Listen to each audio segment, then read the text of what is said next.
수북의 독서 레시피. 여러분이 면접관이라 생각해 봅시다. 그럼 무슨 기준으로 사람을 뽑을 생각인가요? 어떤 질문으로 면접자의 능력을 파악해 인재를 구별하시겠습니까? 면접은 두 거짓말쟁이가 대화하는 것입니다. 과대포장, 허위 정보를 서슴없이 내뿜는 면접자와 인재를 구별할 수 있다는 근거 없는 선구안을 자랑하는 면접관 말입니다. 제 아무리 풍부한 경험을 가졌다 한들 거짓 정보를 정확하게 짚어내지 못하는데요. 기업의 핵심 역량은 사람이란 말 지겹도록 들어보셨죠?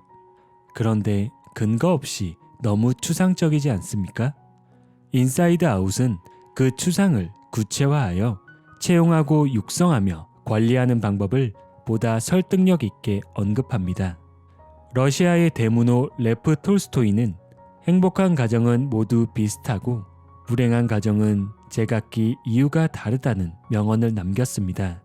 조직도 마찬가지인데요. 우수한 인재가 몰리는 기업은 몇 가지 공통점이 있고 부족한 기업은 저마다 다양한 이유가 있다고. 인재가 부족한 근본적 원인은 세 가지입니다. 첫째, 경험에 대한 경영자의 자기 확신. 경험과 연륜이 쌓이면 사람을 보는 눈이 절로 좋아진다는 말은 사실이 아닙니다. 믿었던 사람에게 배신을 당하고 기대치 않은 이에게 의외의 능력을 발견하거나 따뜻한 도움을 받기도 하죠.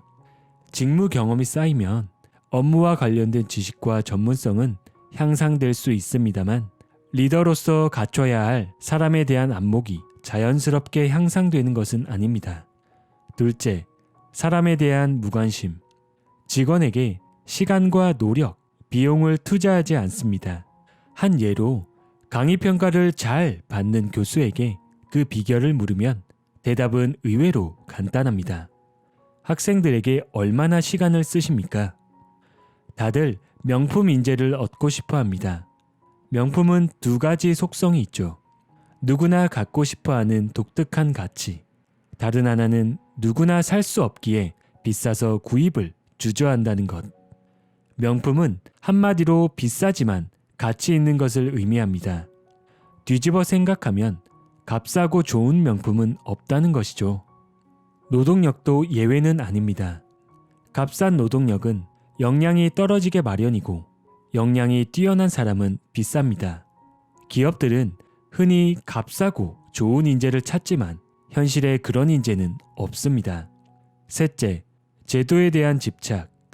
혹시 위계와 연공을 강조하는 상대평가 제도를 도입하고 계신가요? 일선 관리자들이 승진을 앞둔 직원에게 고과를 몰아주거나 원칙 없는 평가 건행을 지속한다면 보이지 않는 갈등은 곪기 시작합니다. 핵심 인재와 평범한 직원 간의 갈등이 생기면 대개 핵심 인재가 조직을 떠납니다. 그들은 찾는 곳도 많고 갈 곳도 많죠. 반면 평범한 직원은 회사가 싫더라도 옮겨갈 곳이 적습니다. 한마디로 배수진을 치고 싸우는 직원이 퇴로가 있는 인재를 밀어내는 현상이 발생하는데요. 이 사태가 반복되면 회사는 어떤 일이 벌어지겠습니까? 이쯤에서 해외 기업의 사례를 살펴보겠습니다. 구글은 최고의 인재를 뽑아서 그들이 하는 일을 방해하지 않는다가 모토입니다. 교육 훈련을 통해 평범한 직원을 인재로 만드는 것은 불가능하다 생각하죠. 채용에 가장 많은 시간과 노력, 돈을 투자하며 최고의 직원을 얻기 위해 구성원 대부분이 한 주에 4시간에서 10시간을 채용 과정에 할애합니다. 왜냐하면 각 분야의 최고 인재들이 어디에 있는지 누구보다 잘 알고 있는 사람은 해당 분야의 직원이기 때문입니다. 아마존은 나보다 더 나은 직원을 선발하는 것이 채용 기준이고 한 명의 면접관이라도 동의하지 않으면 선발하지 않습니다. 넷플릭스는 뛰어난 동료와 일할 수 있는 환경을 조성하는 것이 최고의 복지라 말합니다. 이들이 정상급 인재를 원하는 궁극적 이유는 무엇일까요? S급이 아닌 A급 인재를 선발하면 향후 A급은 곧 B급을, B급은 다시 C급 직원을 채용하기 때문입니다. S급 인재가 아닌 자는 같은 급의 사람을 알아볼 수 없으며 키울 수도 없다는 맥락이죠. 그러나 채용에 앞서 염두해야 할 것이 있습니다. 전 회사에서 우수한 성과를 냈었다지만 우리 조직에서는 실패할 수도 있다는 것. 성과는 다음 3박자가 잘 이루어져야 발생합니다. 첫째, 개인이 소유한 지식, 스킬, 경험의 인적 자본. 둘째, 직장 동료와의 소통, 협업, 관계에서 비롯되는 지식 공유의 사회적 자본. 셋째, 업무 매뉴얼, 문화, 시스템 등 조직적 자본입니다. 그렇다면 개인이 업무에 활용하는 능력 중 몇 퍼센트가 인적 자본일까요?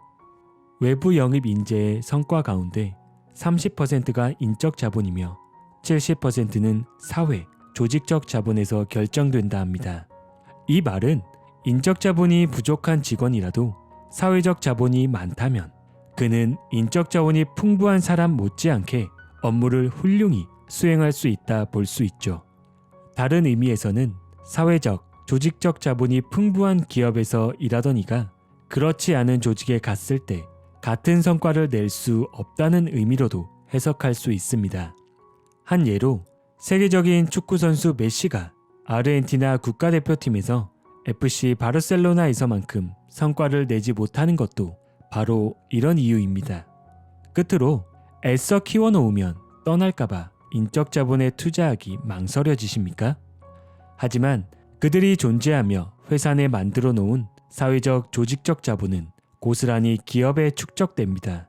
그를 통해 기존 직원의 역량이 향상되고 외부 인재도 영입되는 선순환이 될 수 있으니 그만큼 투자 가치가 있는 것 아닐까요? 인사이드 아웃의 공감 가는 문장으로 마칩니다. 핵심 인재는 더 뛰어난 이들과 일하고 싶어 한다. 부와 명예를 초월해 더 배울 수 있는 동료와 성장할 수 있는 최상의 시스템을 갈구한다. 결국 내부 인재 육성 없이는 아무리 훌륭한 인재를 영입해도 곧 떠날 가능성이 높다. 장기적 관점에서 사람에 투자하는 기업이 더 좋은 사람과 절호의 기회를 끌어들여 성공하는 것이다. 수북의 독서 레시피. 고맙습니다.